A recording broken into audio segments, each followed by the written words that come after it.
this video, we'll talk about routine cervical exams. As your due date gets closer, your body begins to make hormones called prostaglandins, which help to soften your cervix and prepare your body for labor.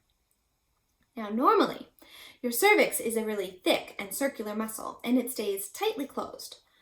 In order to deliver a baby, the cervix has to soften and thin.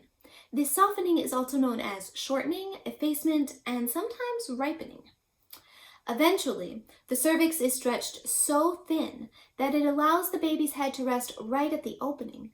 And as your cervix softens, it could actually begin to open up a little bit over the course of a few weeks. You might feel some aching or cramping in the final weeks of pregnancy as the cervix prepares for labor. The opening of the cervix is called dilation. Now, some women experience effacement and dilation before they feel labor contractions, while other people do not. That is one of the things that makes pregnancy and birth so amazing. Every woman is unique.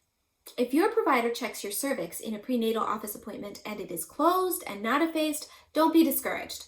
The amount of dilation that occurs before labor contractions begin do not actually make a difference in the natural progression of labor.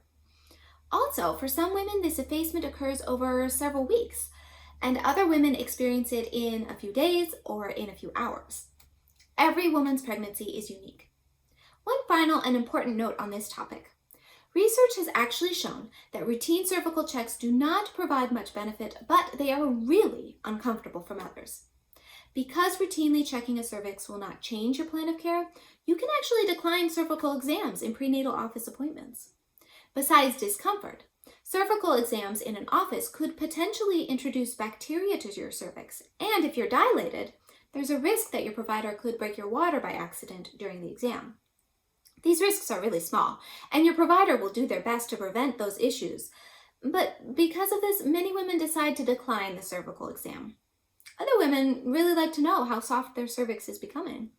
It's all up to you. It's your body, it's your cervix, your baby, and you are the one that gets to decide. Thank you for watching this video on cervical exams.